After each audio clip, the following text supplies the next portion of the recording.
ክሪስቲያኖ ሮናልዶ የእግር ኳስ ሌጀንድ ብቻ አይደለም። እሱ በሳውዲ አረቢያ እንደ ዘመናዊ ንጉሳዊ ቤተሰብ የሚኖር የቢሊዮን ዶላር ብራንድ ነው።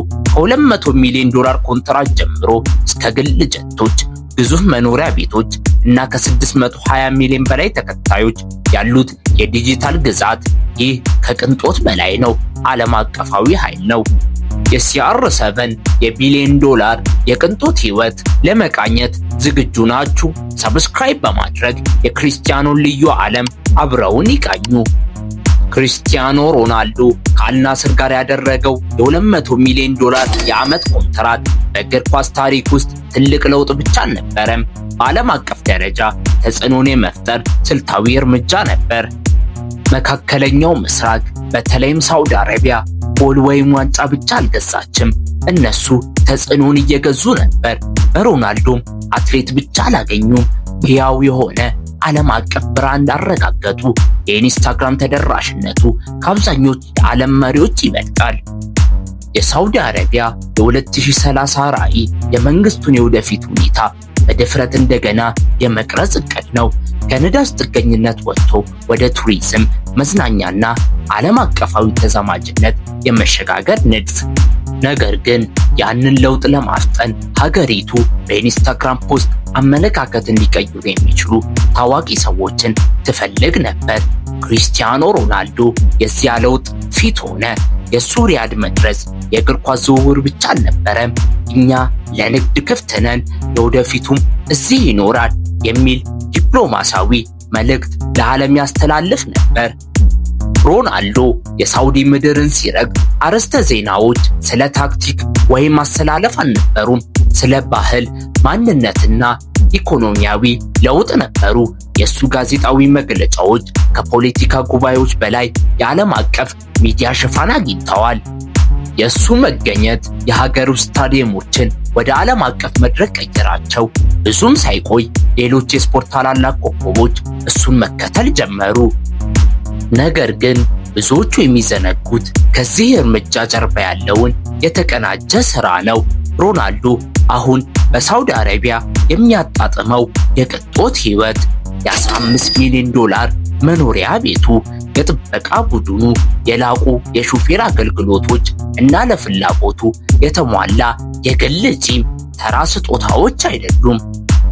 ስለሱ መገኘት ያለው ነገር ሁሉ የመንግስቱን የዘመናዊነት ራዕይ ለማነሳሳት፣ ለማስደንገጥና ከሁሉም በላይ ደግሞ ህጋዊ ለማድረግ የተነደፈ ነው። ሕይወቱ በመቶ ሚሊዮኖች የሚቆጠሩ ታዳሚዎች በቅጽበት የሚቀርብ የሳውዲ አረቢያ ዓለም አቀፍ ዳግም ስም ግንባታ ዘመቻ ሆኗል። በምላሹም ሮናልዶ ከሀብት በላይ ያገኛል። የእግር ኳስ አዶ ብቻ ሳይሆን በባህሎች፣ በኢንዱስትሪዎች እና በአህጉራት መካከል እንደ ታሪካዊ ድልድይ ሆኖ ቅርጽነቱን ያጸናል። ይህ በታሪክ ውስጥ ጥቂት አትሌቶች ብቻ የተጫወቱት ሚና ነው። ይህ የሮናልዶ የሥራ ዘመን ደፋር እርምጃ ነው ብለው ካሰቡ ወይም ገና ጅምር ነው ብለው ካመኑ ሮናልዶ ብለው ኮሜንት ያድርጉ። በሪያድ በጣም ልዩ በሆነ አካባቢ የዘመናዊ ንጉሳዊ ቤተሰብ ምሽግ ይገኛል። የክሪስቲያኖ ሮናልዶ የ15 ሚሊዮን ዶላር መኖሪያ ቤት። ነገር ግን ይህ የመኖሪያ ቤት ብቻ አይደለም፣ መልእክት ነው።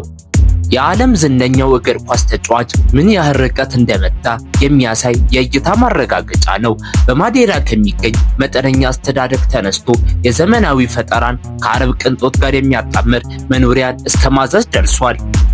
ወደ ግቢው ሲጠጉ አሪፍ ዲዛይን ይታያል። አርኪቴክቸሩ ባህላዊ የመካከለኛው ምስራቅ አካላትን፣ የጂኦሜትሪክ ቅርጾችን፣ የውስጥ አደባባዮችን እና የቪላ ግላዊነትን ከዘመናዊ የአውሮፓ ዲዛይን ጋር ያዋህዳል። ከውበቱ በስተጀርባ ግን ቴክኖሎጂ አለ። የሪያድን ከፍተኛ ሙቀት ለመቋቋም የተሰሩ የሙቀት መከላከያዎች፣ የከርሰ ምድር ማቀዝቀዣ ቱቦዎች። ውስጥ ሲገቡ እያንዳንዱ ክፍል ለአኗኗር ምቾት ዲዛይን የተደረገ ነው። የሮናልዶን የግል የአካል ብቃት እንቅስቃሴ ለመከታተል የልብ ምትን፣ ማገገምን እና ጽናትን በቅጽበት የሚለኩ የባዮሜትሪክ ሲስተሞች ያሉት ዘመናዊ ጂም አለ። ደረጃውን የጠበቀ የቤት ውስጥ መዋኛ ገንዳ ግላዊነትን ሳይነካ የተፈጥሮ ብርሃን በሚያስገባ ተንቀሳቃሽ የብርጭቆ ጣሪያ ስር ይገኛል። ባለ 4D ሲኒማ ቤቱ በሲአር7 አርማ የተሰሩ መቀመጫዎች አሉት። በዋናው ሳሎን ውስጥ የጣሊያን ማርብል ከኤሜትሪስ ወርቅ ጋር ይገናኛል። ጣሪያዎቹ እንኳን በአንዳሉዚያ ጥበብ የተነሳሱ እና በእጅ የተሳሉ ናቸው። ከውስጥ ውበቱ ባሻገር ንብረቱ ስልታዊ የቅንጦት ጥናት ነው። ይህ ስለ መብዛት ብቻ አይደለም፣ አፈጻጸም፣ ግላዊነትና ክብር በሚገናኙበት ቦታ ለሚኖር ሰው ስለሚሰጠው አገልግሎት ነው። መኖሪያ ቤቱ በሶስት የተለያዩ ዞኖች የተከፈለ ነው። የግል ቤተሰብ ክፍሎች፣ የእንግዳ ማረፊያ ክፍሎች እና የሰራተኛ ክፍሎች። እያንዳንዱ የራሱ የባዮሜትሪክ መግቢያ አለው። ደህንነቱ በወታደራዊ ደረጃ የተጠበቀ ሲሆን የፌስ አይዲ መቆጣጠሪያዎች፣ የከርሰ ምድር ተሽከርካሪ ማቆሚያዎች እና ኤምባሲ ደረጃ ጥበቃ ያለው የድንገተኛ ጊዜ ክፍል አለው። ይህ ቤት ከማንኛውም ነገር በላይ የሮናልዶን እድገት ይወክላል። እሱ አሁን የአውሮፓ ስፖርት ኮከብ ብቻ ሳይሆን በዓለም አቀፍ ደረጃ እንደ አንድ ባለስልጣን ይኖራል። ይህ መኖሪያ ያለፈውን ታሪኩን አያንጸባርቅም፣ የአሁኑን ማንነቱን ይወክላል። ከማድሪድና ከቱሪን ድምቀት ወደ ሳውዲ ሊቃን የቅንጦት ህይወት የተደረገ ስልታዊ ሽግግር ነው። ሮናልዶ እያንዳንዱን ቀን የሚጀምረው አትሌት ብቻ ሳይሆን እንደ ቢሊዮነር ብራንድ የ5 ልጆች አባትና የባህል አምባሳደር ሆኖ ነው።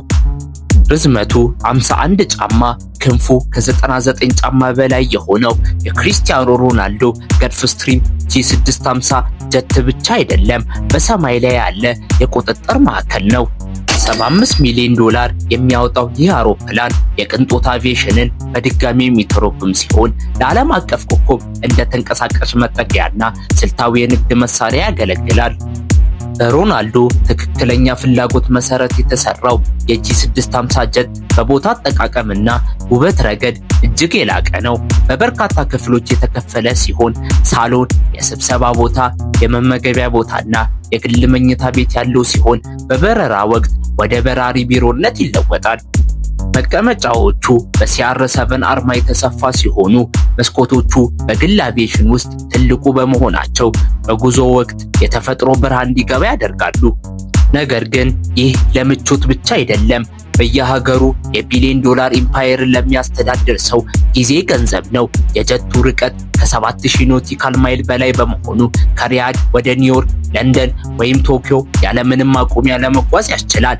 ያለምንም መዘግየት በንግድ ስምምነቶች፣ በዓለም አቀፍ ዘመቻዎች፣ በቤተሰብ በዓላትና በክለብ ግዴታዎች መካከል እንከን የለሽ እንቅስቃሴ ያደርጋል።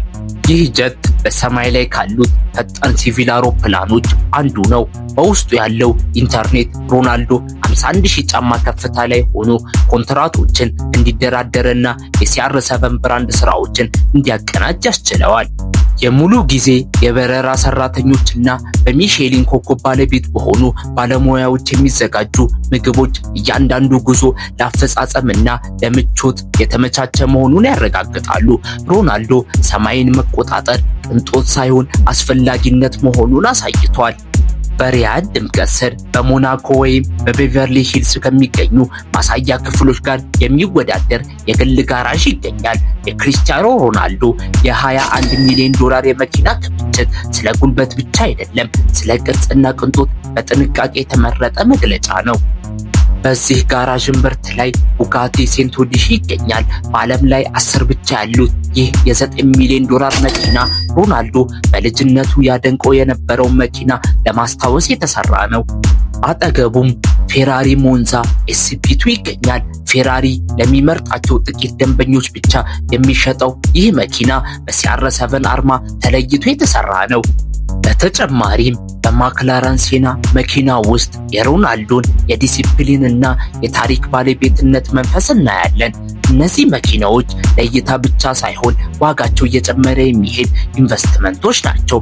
ለሱ እያንዳንዱ መኪና አንድን ስኬት ይወክላል። የሮናልዶ የመኪና ስብስብ የህይወቱን ታሪክ የሚናገርበት መድረክ ነው። የሮናልዶ ሀብት ቢኖራችሁ የትኛውን መኪና ትመርጡ ነበር? ፍጥነትን ከወደዱ ቡጋቲ፣ ጥናታዊ ውበትን ካከበሩ ፌራሪ ብለው ኮሜንት ያድርጉ። ከስታዲየም መብራቶች ርቆ በከፍተኛ ጥበቃ ውስጥ የሚገኝ ሌላው የሮናልዶ ግዛት ከ17 ሚሊዮን ዶላር በላይ የሚያወጣ የሰዓት ክምችት ነው። እነዚህ ሰዓቶች ጊዜን ለማወቅ ብቻ ሳይሆን ታሪክን ለመናገር የሚደረጉ ናቸው። ከነዚህም መካከል ከ360 በላይ አልማዞች የተተከሉበትና ከ1 ሚሊዮን ዶላር በላይ የሚያወጣው ጄኮብ ኤንድ ኮ ይገኝበታል። ሌላው ደግሞ በውስጡ አነስተኛ መሬትና ጨረቃ የሚሽከረከሩበት ድንቅ ጥበብ ያለበት ሰዓት ነው። እነዚህ ሰዓቶች በቢሊዮነሮች ዘንድ እንደ ገንዘብ መቆጠቢያና የማንነት መገለጫ ይታያሉ። እያንዳንዱ ሰዓት ሮናልዶ ሰከንዶችን ወደ ሻምፒዮናነት፣ ጊዜን ደግሞ ወደ ሚሊዮኖች የለወጠበትን ተጋድሎ ያሳያል። የክሪስቲያኖ ሮናልዶ የቤት ክምችት የሀብት ምልክት ብቻ ሳይሆን የቅርስ ብሉፕሪንት ነው። ከማርቢያ እስከ ሊዝበን ያሉት ቤቶቹ የእሱን የኢንቨስትመንት ጥበብ ያሳያሉ። በማድሪድ የነበረው ግዙፍ ቪላ ለስራው እንደ ዋና መስሪያ ቤት ያገለግል ነበር። በቱሪን ያሉት መንትያ ቪላዎች ደግሞ ለቤተሰብና ለልምምድ የተመቹ ነበሩ። ትውልድ ቦታው ማዴራ ያለው ቤት ደግሞ በልጅነቱ ይጫወትበት በነበረው መሬት ላይ የተሰራ መታሰቢያ ነው። በሊዝበን ያለው ዘመናዊ ቤት ደግሞ በፖርቱጋል ዋና ከተማ ያለውን ተጽዕኖ ያሳያል። ለሱ ቤቶች መኖሪያ ብቻ ሳይሆኑ ሀብት የሚያድግባቸውና ታሪኩ የሚነገርባቸው ቦታዎች ናቸው። ሮናልዶ ከእግር ኳስ ተጫዋችነት ባለፈ የዲጂታል ዓለም ንጉስ ሆኗል። በኢንስታግራም ብቻ ከ620 ሚሊዮን በላይ ተከታዮች ያሉት ሲሆን እያንዳንዱ ፖስት ከብዙ የዜና አውታሮች በላይ ተደራሽነት አለው። በስታዲየም ጨዋታ በሌለበት ጊዜ እንኳን የሱ ዲጂታል ግዛት አያርፍም። በአንድ ማስታወቂያ ብቻ ከ2 ሚሊዮን ዶላር በላይ ሊያገኝ ይችላል። እሱ የራሱን ብራንድ በራሱ የሚመራ ሲሆን ተከታዮቹ የሱን ታሪክና ምርቶች ይወዳሉ። ሮናልዶ ዲጂታል ዘመኑን ከመላመድ ባለፈ ተቆጣጥሮታል። የሮናልዶ ሶሻል ሚዲያ ከማንኛውም የስፖርት ቻናል በላይ ኃይለኛ ነው ብለው ካመኑ ሲያረሰበን ብለው ኮሜንት ያድርጉ። ከእያንዳንዱ ትልቅ ግዛት በስተጀርባ ጠንካራ መሰረት አለ። ለሮናልዶ ያ መሰረት ቤተሰቡ ነው።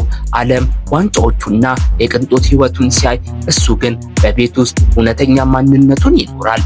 ጆርጂና ሮድሪጌዝ የህይወቱ አጋር ብቻ ሳትሆን የቤተሰቡ መረጋጋትና የልጆቹ እናት ነች። ሮናልዶ 5 ልጆቹን በስርዓትና በፍቅር ያሳድጋል። ህይወት ግን በደስታ ብቻ የተሞላች አይደለችም። በ2022 ሮናልዶና ጆርጂና አዲስ የተወለደ ልጃቸውን በማጣት ትልቅ ሀዘን ደርሶባቸዋል። በዚያ ወቅት ሮናልዶ ያሳየው ስሜታዊ ጥንካሬ በሚሊዮኖች ከሚቆጠሩ አድናቂዎቹ ጋር የበለጠ እንዲቀራረብ አድርጎታል። ምንም እንኳን ስራው ቢበዛበትም ለልጆቹ ጊዜ መስጠት ቀዳሚ ተግባሩ ነው። የክሪስቲያኖ ሮናልዶ የ2025 ህይወት የዓላማ የሀብትና የቅርጽ ጥምረት ነው። እያንዳንዱ ቤት፣ መኪናና ሰዓት ስለ እይታና ዲሲፕሊን ታሪክ ይናገራል። ከድሃ ቤተሰብ ተነስቶ ዓለምን እስከ መቆጣጠር ድረስ ሮናልዶ ጨዋታውን መጫወት ብቻ ሳይሆን ህጉን እየቀየረ ነው። ይህ ታሪክ ከተመቻችሁ ላይክ ኤንድ ሰብስክራይብ ማድረግ እንዳይረሳ። ሁላችሁም ባላችሁበት ቦታ ምችት ይበላችሁ።